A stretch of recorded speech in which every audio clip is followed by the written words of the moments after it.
नमस्कार दोस्तों, आप सभी का स्टडी फॉर यूपीएससी से चाहे में स्वागत है। बहुत दिनों बाद आज मिल रहे हम लोग। कुछ काम था, इसके कारण से नहीं आ पा रहा था मैं। अब तो कंटिन्यू ही रहेगा, अब कभी कोई गैप नहीं होना चाहिए। इस दौरान जो कुछ बच्चों के बहुत ज़्यादा मैसेज आए हैं या कॉल आए हैं, अगर मैं रिसीव नहीं कर पाया हूँ तो उसके लिए सॉरी। आज हम लोग कंटिन्यू कर रहे हैं तो हर चीज़ आपका फिर से लाइन पर आ जाएगा। एक चीज़ और है, बहुत सारे बच्चे परेशान हैं कि 72 बीपीएससी प्रीलिम क्या नवंबर दिसंबर में जाएगा, क्या बहुत देर लगेंगे, क्या मेंस के लिए हम शुरू कर लें क्या। देखिए मैं आपको बताता हूँ, 99% चांस है कि एग्ज़ामिनेशन आपका सितंबर एंड अक्टूबर में हो जाना चाहिए। जिस दिन डेट बढ़ा था एग्ज़ामिनेशन का, उसी दिन मैंने स्पष्ट किया था कि टेंडर निकलेगा। टेंडर निकलने के बाद 40 to 45 डेज़ चाहिए होते हैं। टेंडर निकलने के बाद मैक्सिमम 40 to 45 डेज़ चाहिए होते हैं। तो सितंबर लास्ट में, अक्टूबर फर्स्ट एंड सेकेंड वीक में आपके एग्ज़ाम के होने की संभावना 90% से ज़्यादा है, 99% के आसपास में है, हो सकती है परीक्षा। तो इसलिए तैयारी से हटने का तो कोई सवाल ही नहीं बनता है। बाकी टीआरई है, एईडीओ है क्या नहीं, इन सब चीज़ों पर विचार मत कीजिएगा। वो आयोग का टेंशन है कब कौन सा एग्ज़ामिनेशन लेगा वो। इसलिए आपको किस चीज़ का टेंशन लेना है? बस एक ही चीज़ का कि मेरी तैयारी नहीं रुकनी चाहिए। अगर तैयारी में ब्रेक हो जाता है तो वो फिर आप सारा कुछ भूल जाएंगे। आप खुद ही रियलाइज़ कर सकते हैं कि जिस तरह से, जिस जुनून से आप 20 तारीख तक पढ़ रहे थे, जब डेट आगे बढ़ा है उससे पहले, उस जुनून से अभी आपकी पढ़ाई नहीं हो पा रही है। फिर डेट आएगा, फिर डेट के बाद आप पढ़ना शुरू करेंगे। ये जो बीच का गैप है ना, इसकी भरपाई फिर आप नहीं कर पाएंगे। इसलिए ऐसा मान करके चलिए कि आपका एग्ज़ामिनेशन 30 सितंबर को है और उसी हिसाब से तैयारी कीजिए। ठीक है, शुरू करते हैं। आज सावन के पहले सोमवार भी है, तो भगवान शिव की कृपा आप सभी पर बनी रहे। चलिए शुरू करते हैं। क्या सब पढ़ेंगे आज हम लोग? तो प्रधानमंत्री जी ने कल युवाओं से संवाद के तहत उन्होंने कहा है कि ड्रग वगैरह की जो चीज़ें होती हैं उससे निपटने के लिए नारकोटिक ड्रग एंड साइकोथेरेपी जो होता है, साइकोट्रोपिक सब्सटेंस एनडीपीएस जो होता है, इसको लेकर के हम फास्ट ट्रैक कोर्ट वगैरह भी बनाएंगे और इस प्रकार के केसेस को निपटाएंगे भी। और उन्होंने एक अभियान भी शुरू किया है। दरअसल भारत सरकार हो या विपक्ष हो, सब अब जो यंग जनरेशन है, युवा जो है, इस जेनजी प्रोटेस्ट के बाद से उनसे संवाद कर रही है। संवाद बहुत ही आवश्यक चीज़ है जीवन के पहलू का। सबसे महत्वपूर्ण पहलू है संवाद। संवाद बहुत ही आवश्यक होता है, इसलिए संवाद शुरू किया। तो उसमें सबसे पहला मुद्दा जो उनके सामने उभर करके आया है वो है ड्रग इत्यादि चीज़ों का। इसको ज़रा हम लोग देखेंगे, भारत में कारणों को भी देखेंगे। तिलक सम्मान से सम्मानित किया गया अजीत डोभाल जी को, वो भी देखेंगे। छत्तीसगढ़ के भैंसे के बारे में भी देखेंगे और भी कई सारे न्यूज़ हैं जिसके बारे में देखेंगे। 72 वाले क्या भी आंसर राइटिंग करें, बहुत सारे बच्चों का मैसेज आ रहा है। आंसर राइटिंग ग्रुप जो मेरा चल रहा है उसमें मैं अभी जीएस के आंसर राइटिंग ज्योग्राफी का करवा रहा हूँ, तो उसमें आप जुड़ सकते हैं, काफ़ी बेहतर रहेगा वो। अभी तो एनसीईआरटी पर बेस्ड उसमें ज्योग्राफी के सवाल दे रहा हूँ मैं। एक एक सवाल लिख सकते हैं, क्योंकि एग्ज़ामिनेशन अगर अक्टूबर में होता है तो भी अपने पास में समय है, तो एक एक सवाल आप डेली लिख सकते हैं। इतना तो समय आपको मिल ही जाता है। बाकी जब एग्ज़ामिनेशन का डेट आ जाएगा तो आप फिर से प्रीलिम पर लग सकते हैं 100%। अभी भी प्रीलिम को ही ज़्यादा समय देना है, लेकिन एक एक सवाल आप लिख सकते हैं। लिखने के लिए जुड़ना हो तो मुझे बताइएगा, मैं आपको ऐड कर दूंगा। थोड़े बहुत फीस हैं और आप जुड़ सकते हैं। देखिए क्या है आज का पहला टॉपिक। प्रधानमंत्री जी ने युवाओं से संवाद के तहत उन्होंने कहा कि youth who overcome addiction are real warriors. Addiction जो है, नशा जो है, लत जो है, ये सबसे बुरी चीज़ होती है। किसी भी चीज़ का लत ख़राब ही होता है, नशा तो सबसे ख़राब चीज़ है। और सबसे बड़ी बात यह है कि भारत में जिस प्रकार से शराबबंदी और इत्यादि चीज़ें की जाती है, उसे नशाबंदी तो नहीं होता है, शराबबंदी ज़रूर हो जाता है। अगर आपसे निबंध दिया जाए शराबबंदी का मतलब नशाबंदी नहीं है, बस इतना सा दे दे, कॉमा लगा दे, शराबबंदी का तात्पर्य नशाबंदी से नहीं है ना। अब लिखिए, इसमें दोनों बहुत अलग अलग चीज़ें हैं। नशाबंदी का मतलब है किसी को नशे की लत से हटाना। शराबबंदी का मतलब है कि आपने शराब बिकना बंद कर दिया। शराब बंद होने से लोगों का नशा बंद नहीं होता है। इसका हमने उदाहरण बिहार में देखा है, जहाँ पर शराब मिलती है, अभी भी महंगी मिलती है, ब्लैक में बिकती है, लेकिन नशा बंद नहीं हुआ है। युवाओं में दूसरे प्रकार के जो शराब से ज़्यादा खराब नशा होता है, सूखा नशा होता है, ड्राई वाले जो होते हैं, उसकी लत बढ़ रही है। गांव घर में अगर रहते होंगे तो जगह जगह पर आप देखते होंगे लोग इकट्ठा होकर के ये सब चीज़ करते हैं। ठीक है, तो उन्होंने कहा कि जो युवा निकल आते हैं वो जो हैं वॉरियर होते हैं। ठीक है, प्रधानमंत्री मोदी जी नशा मुक्त युवा फॉर विकसित भारत संकल्प अभियान, इसका इंग्लिश में भी यही नाम है, नशा मुक्त युवा फॉर विकसित भारत अभियान का शुभारंभ किया है। उन्होंने कहा है कि जो असली योद्धा होते हैं वो जो इससे निकल पाते हैं और उन्हें समाज को दूसरा चांस देना चाहिए, सेकंड चांस देना चाहिए। हम नशेरी, गजेरी, भंगेरी ये सब नाम रख देते हैं उस प्रकार के लोगों का, लेकिन इससे वो नशा से निकल नहीं पाते हैं। तो उन्होंने कहा कि एक सोशल एफर्ट के तहत में आपको युवाओं को सपोर्ट करना चाहिए कि वो एडिक्शन से बाहर निकल सकें। शराबबंदी, नशाबंदी में डिफरेंस याद रखिएगा, कोशिश कीजिएगा, लिखें भी कि दोनों में क्या अंतर हो सकता है। अभियान के तहत 100 सप्ताह का रोड मैप तैयार किया गया है, जिसमें आने वाले रविवार को कला, संस्कृति, खेल और ध्यान जैसे समर्पित गतिविधियां आयोजित की जाएंगी। देखिए, नशा जो है वो बहुत सारे कारणों से होता है, उस कारण को भी अभी हम लोग देखेंगे। सवाल क्या पूछा जा सकता है? सवाल पूछा जा सकता है मैं आपको क्या क्या चीज़ें दे रहा हूँ। मैं आपको दे रहा हूँ चावल, दाल, सब्जियाँ, मसाले, तेल, सारा कुछ दे रहा हूँ, है ना। अब उसका यूज करके खाना कैसे बनाना है ये आपको सीखना पड़ेगा। मैं आपको क्या दे रहा हूँ? मैं आपको दे रहा हूँ ये टॉपिक, इसमें कारण भी बताऊँगा, समाधान भी बताऊँगा, golden death crescent and death triangle जो चर्चा हुई है उसके बारे में बताऊँगा। अब सवाल पूछा जा सकता है, वो हैंडल आपको करना है। सवाल क्या पूछा जा सकता है? भारत में युवाओं बढ़ते नशे की लत के कारणों की पहचान करें, इसके समाधान के बारे में चर्चा करें, इसके प्रभावों के बारे में चर्चा करें। इस प्रकार से आपसे सवाल पूछा जा सकता है। भारत मादक पदार्थ नियंत्रण, न्यायिक सुधार और सामाजिक पहल, वर्तमान देश भर में स्वापक, औषधि और मनः प्रभावी पदार्थ अधिनियम के तहत 396 लाख मामले लंबित हैं, 4 लाख मामले लंबित हैं। गृह मंत्रालय ने सभी राज्य केंद्र शासित प्रदेशों को मादक पदार्थों से संबंधित मामलों के लिए विशेष अदालतें स्थापित करने का निर्देश दिया है। एनसीबी जो है, नारकोटिक्स कंट्रोल ब्यूरो, पूरे भारत विशेष रूप से एनडीपीएस अभियान के मामलों निपटान के लिए 65 फास्ट ट्रैक अदालतों पर काम कर रही है कि स्पेशल कोर्ट्स बनाए जाएं जिसके जरिए हम जल्दी से जल्दी इन केसों को निपटाएं। 22 राज्यों ने अभी तक एनडीपीएस अदालतें स्थापित ही नहीं की है।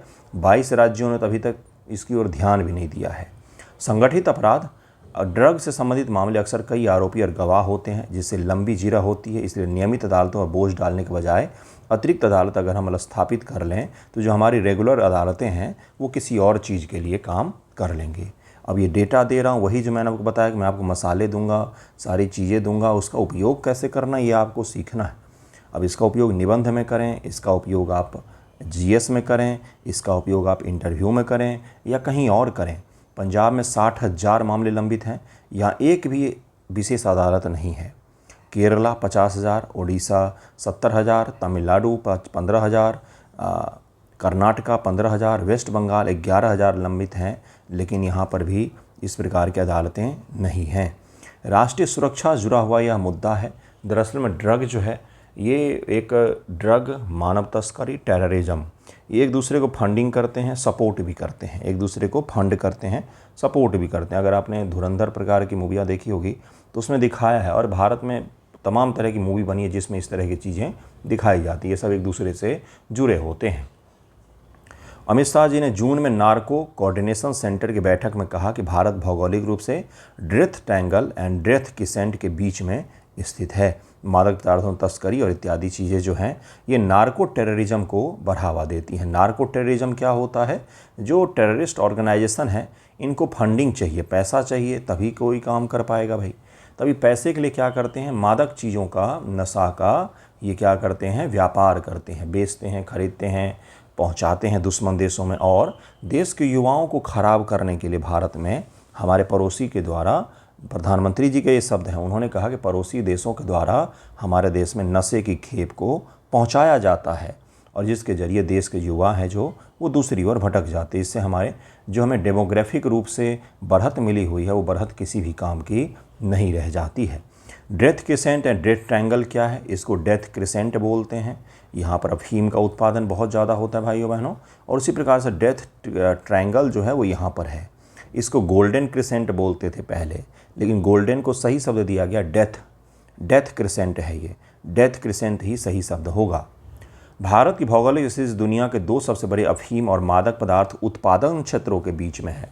जहाँ पर सबसे ज़्यादा प्रोडक्शन होता है उसके बीच में हम स्थित हैं, इसलिए हमें, अगर आप देखेंगे नशे की लत का, तो पंजाब इत्यादि में इसलिए ज़्यादा क्योंकि यहाँ पर आसानी से बॉर्डर के उस तरफ से फेंक दिया जाता है। आपने देखा उड़ता पंजाब मूवी में। इसी प्रकार से यहाँ पर आपको नॉर्थ ईस्ट में ज़्यादा चलन दिखेगा, क्योंकि यहाँ पर जो है वो उधर से म्यांमार के साइड से आसानी से तस्करी होकर के आ जाता है। इन दोनों क्षेत्र के बीच स्थित होने के कारण भारत मादक पदार्थों की तस्करी के लिए प्रमुख ट्रांजिट हब के रूप में और बहुत बड़ा उपभोक्ता बाजार के रूप में उभर रहा है।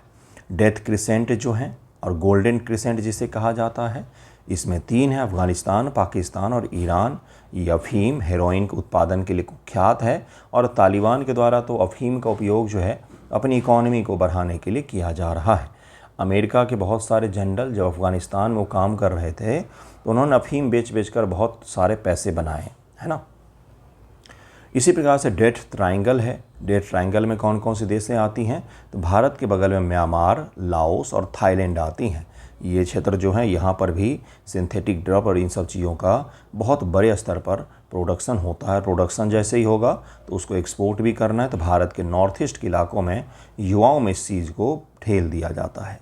भारत का प्रभाव और नार्को आतंकवाद, इससे नार्को टेररिज्म ग्रो करता है। सामाजिक और जनसांख्यिकी प्रभाव बहुत गहरा पड़ता है इसका। आंतरिक सुरक्षा के लिए तनाव उत्पन्न होता है। कारण क्या है भारत में युवाओं में बढ़ते नशे की लत के कारण क्या हैं?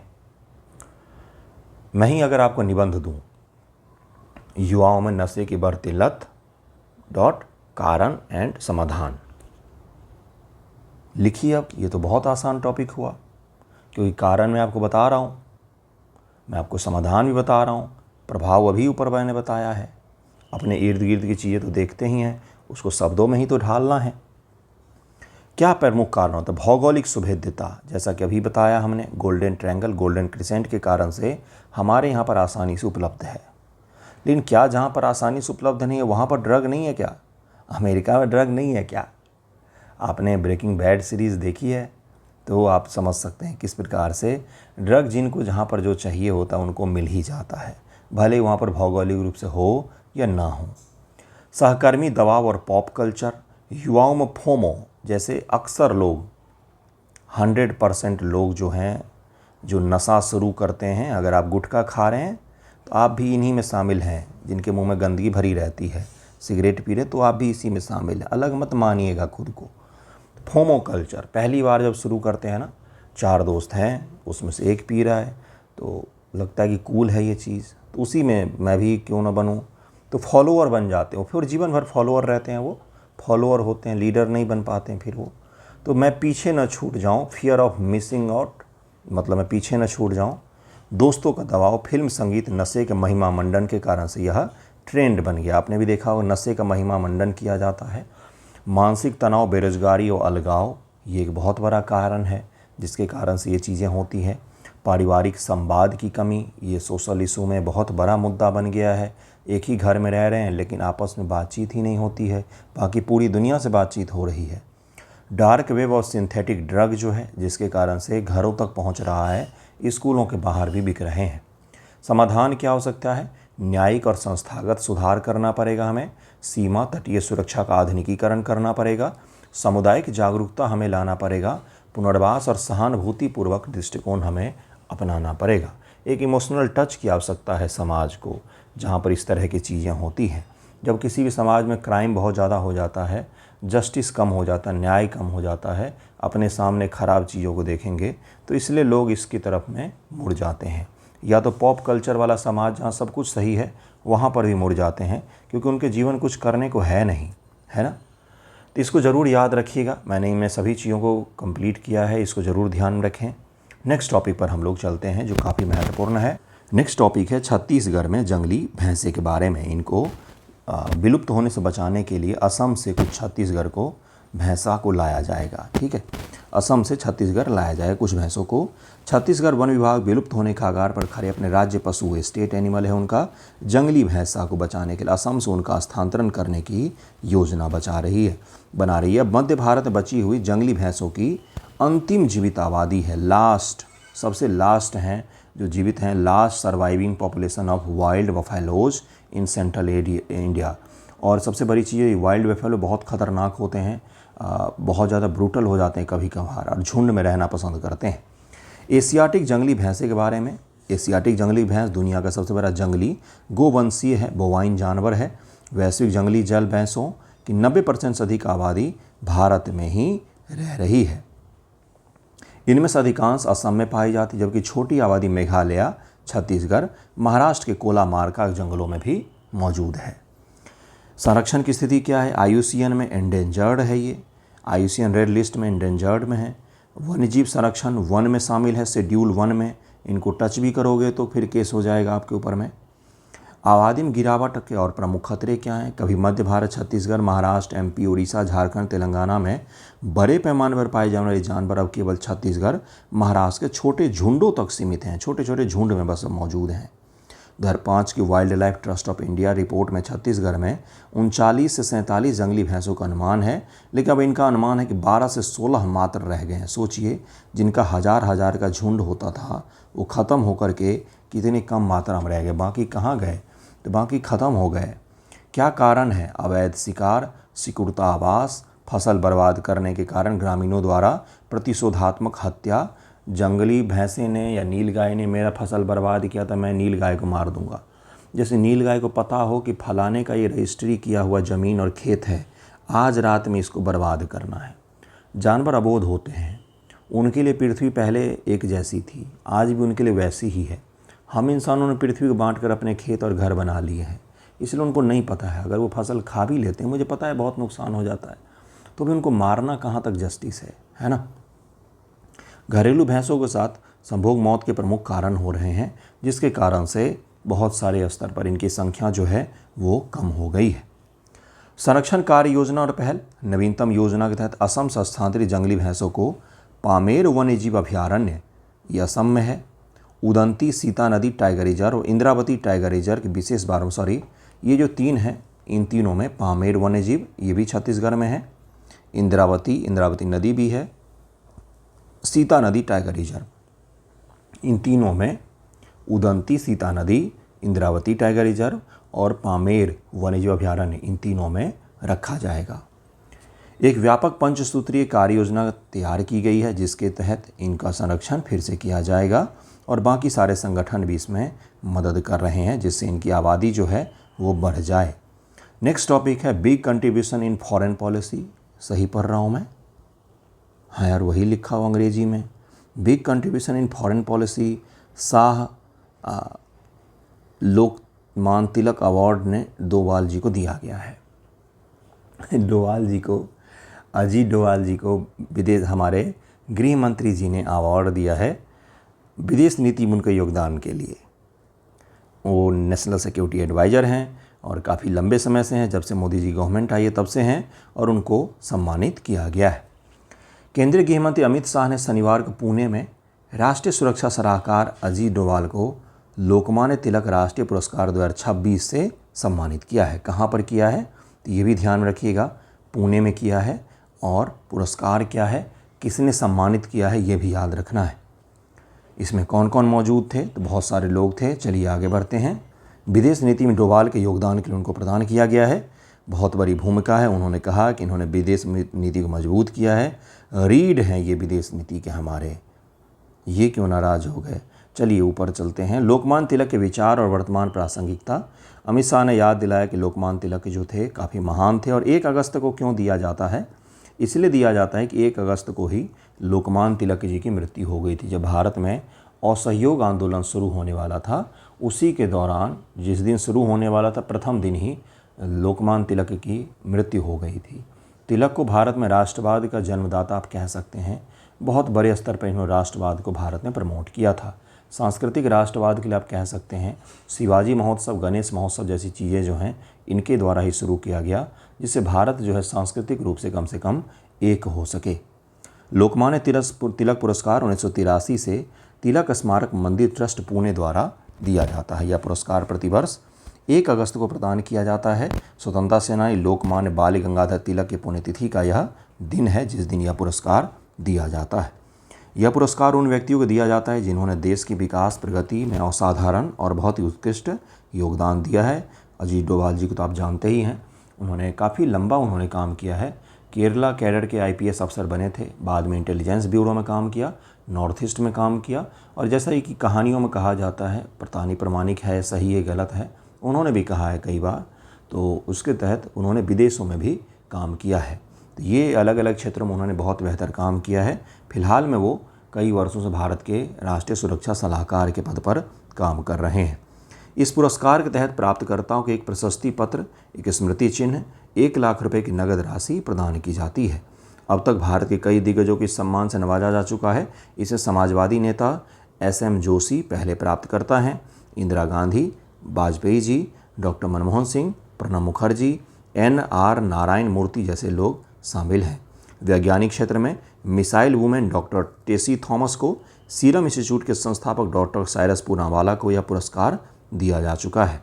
2023 में यह पुरस्कार मोदी जी को दिया गया था और 2026 में यह डोभाल जी को प्रदान किया गया है। तो यह सभी को पुरस्कार दिया जा रहा है। नेक्स्ट टॉपिक है आंध्र प्रदेश जो है उसमें एक एयरपोर्ट का उद्घाटन किया गया। लोग बिहार के बारे में मीम बनाते रहते हैं कि बिहार के लोगों में सिविक सेंस नहीं है, ये नहीं है, वो नहीं है। एक अलग हेट्रेड दिखेगा बिहार को लेकर के आपको। लेकिन जब इस एयरपोर्ट का उद्घाटन किया गया तो उद्घाटन समारोह में जो लोग आए थे वो अपने साथ साथ एयरपोर्ट का अगल बगल जितने पेड़ पौधे लगाए गए सब उखाड़ करके ले गए हाथ में। बिल्कुल सही सुन रहे हैं आप। ये अगर बिहार की न्यूज़ होती तो अभी मीम वायरल होता पूरे ऑनलाइन में सभी जगहों पर, लेकिन ये चूँकि आंध्र प्रदेश का न्यूज़ है इसलिए आपको नहीं दिखेगा। चलिए समझते हैं इस चीज़ को। मोदी जी ने विशाखापत्तनम के बाहरी इलाके भोगापुरम में अल्लूरी सीताराम राजू अंतर्राष्ट्रीय हवाई अड्डा, विशाखापत्तनम वाईजैक इसको कहते हैं, ये भारत है। भारत के ईस्ट कोस्ट पर सबसे डेवलप्ड शहर अगर कोई है, सबसे बेहतरीन रहने के लिए तो वाईजैक है, विशाखापत्तनम है। चेन्नई भी है लेकिन ये शहर अलग है, काफ़ी मॉडर्न है। PM मोदी ने कहा कि मुख्यमंत्री और इत्यादि के क्षेत्र में बहुत प्रगति कर रहा है। ये हवाई अड्डा बहुत बड़ा बनाया गया है और सभी चीज़ें यहाँ पर काफ़ी खास रखी गई हैं। बाकी आंध्र प्रदेश में गूगल, बाकी बहुत सारी कंपनियाँ जो निवेश भी कर रही हैं। केंद्र सरकार ने नाकापल्ली में एक मेगा फार्मा पार्क का समर्थन कर रही है जिसे राज्य में एक प्रमुख फार्मा हब के रूप में डेवलप किया जाएगा। आप अगर मुझे बताएंगे आंध्र प्रदेश के किस शहर को ड्रोन सिटी के तर्ज पर डेवलप किया जा रहा है, ये आप मुझे बताएंगे क्योंकि मैं पढ़ा चुका हूँ। उन्होंने कहा कि आंध्र प्रदेश आने वाले समय में एक वैश्विक हब बनेगा, बनना भी चाहिए। पोलावरम परियोजना, मुख्यमंत्री नायडू की घोषणा है कि पोलावरम परियोजना PM मोदी द्वारा राष्ट्र को समर्पित किया जाएगा 2027 में। अमरावती का पहला चरण 2028 तक पूरा हो जाएगा। इसका उद्घाटन मोदी जी ही करेंगे। अमरावती पूरा नया बिल्कुल ही फ्रेश कैपिटल सिटी बनाया जा रहा है आंध्र प्रदेश का। उसके अलावा उन्होंने उसी दिन में PM मोदी ने मुसरू के रामकृष्ण आश्रम में स्वामी विवेकानंद सांस्कृतिक युवा केंद्र विवेका स्मारक का भी उद्घाटन किया हुआ है। PM ने सेमीकंडक्टर निर्माण, AI, डीप टेक और इत्यादि क्षेत्र में आंध्र प्रदेश को काफ़ी ज़्यादा प्रोन्नति मिल रही, इसकी उन्होंने तारीफ भी की है।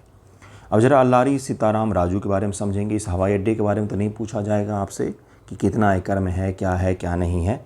PM ने उद्घाटन किया है, विशाखापत्तनम के समीप ही है। विशाखापत्तनम का सेकेंड एयरपोर्ट आप कह सकते हैं। अल्लारी सीताराम राजू भारत के स्वतंत्रता संग्राम के प्रमुख क्रांतिकारी थे, जिन्होंने ब्रिटिश औपनिवेशिक शासन के खिलाफ आदिवासी विद्रोह का नेतृत्व किया था। उनके साहस नेतृत्व के उन्हें स्थानीय लोगों द्वारा सम्मानपूर्वक मन्यम वीरुडू जंगलों का नायक कहा जाता है। प्रारंभिक जीवन क्या है? 4 जुलाई 1897 कुछ ऐतिहासिक स्रोतों के अनुसार 1898 को वर्तमान आंध्र प्रदेश के विशाखापत्तनम जिले के पास पंडरगी गांव में उनका जन्म हुआ था। 18 साल की उम्र में संन्यास ले लिया। गोदावरी क्षेत्र के पहाड़ी इलाकों मन्यम में घूमते हुए आदिवासियों की दुर्दशा और ब्रिटिश शोषण को उन्होंने करीब देखा था। उसके बाद उन्होंने रंपा, जिसको मन्यम विद्रोह भी कहा जाता है, इसके लिए उन्हें जाना जाता है। अंग्रेजों के मद्रास वन अधिनियम 1882, क्योंकि ये इलाका उस समय मद्रास प्रेसिडेंसी के तहत में था, आदिवासियों को उनके अपने जंगलों में स्वतंत्र रूप से घूमने, पारंपरिक पोडू स्थानांतरित कृषि करने से रोक दिया गया था। पोडू का मतलब क्या होता है? स्थानांतरित कृषि। वन एक्ट लाया गया, फॉरेस्ट एक्ट के तहत में झूम कृषि करने से उनको रोक दिया गया। सीताराम राजू ने विभिन्न आदिवासी समूहों को उनके अधिकारों के लिए ब्रिटिश सरकार के खिलाफ एकजुट किया, एक सशस्त्र विद्रोह का नेतृत्व किया, गुरिल्ला युद्ध रणनीति अपनाई जिसमें पारंपरिक हथियारों के साथ चिंतापल्ली और रमचोंडवारम जैसे पुलिस स्टेशन पर सुनियोजित हमले किए गए, लूटा गया और वहां से फरार हो जाते थे। शहादत और विरासत लगभग 2 वर्षों तक ब्रिटिश सेना को कड़ी टक्कर देने के बाद 7 मई 1924 को उन्हें पकड़ लिया गया, एक पेड़ से बांध करके उनकी गोली से मार करके हत्या कर दी गई थी। भारत सरकार ने हाल ही में आज़ादी का अमृत महोत्सव के तहत उनकी 125वीं जयंती भी मनाई है। तो ये भी आप याद रखिएगा। उनके सम्मान में आंध्र प्रदेश के भोगपुरम में नवनिर्मित अंतर्राष्ट्रीय हवाई अड्डे का नाम अल्लूरी सीताराम राजू अंतर्राष्ट्रीय हवाई अड्डा भी रखा गया है। अल्लूरी सीताराम राजू भारत में सशस्त्र जो क्रांतिकारी विद्रोह है उसमें प्रमुख रूप से इनका नाम आता है, आपने पढ़ा भी होगा, तो इसको ज़रूर याद रखना। आज का टॉपिक यहीं पर एंड होता है। आज का वीडियो अब तो कंटिन्यू हो गया है। पढ़ाई को ब्रेक मत होने दीजिएगा। सबसे महत्वपूर्ण जो चीज़ है वो अगर तैयारी में ब्रेक हो गया आपका, क्योंकि डेट आगे बढ़ गया, डेट पता नहीं है तो मन से नहीं पढ़ रहे हैं, पहले जिस प्रकार से लग के पढ़ रहे तो वो छूट गया, तो फिर बहुत समय लग जाएगा आपको उस रिदम में आने में, और उसमें समय अगर चला गया तो फिर आपको दिक्कत हो सकती है। इसलिए जो समय एक्स्ट्रा मिला है उसको यूटिलाइज करें। धन्यवाद।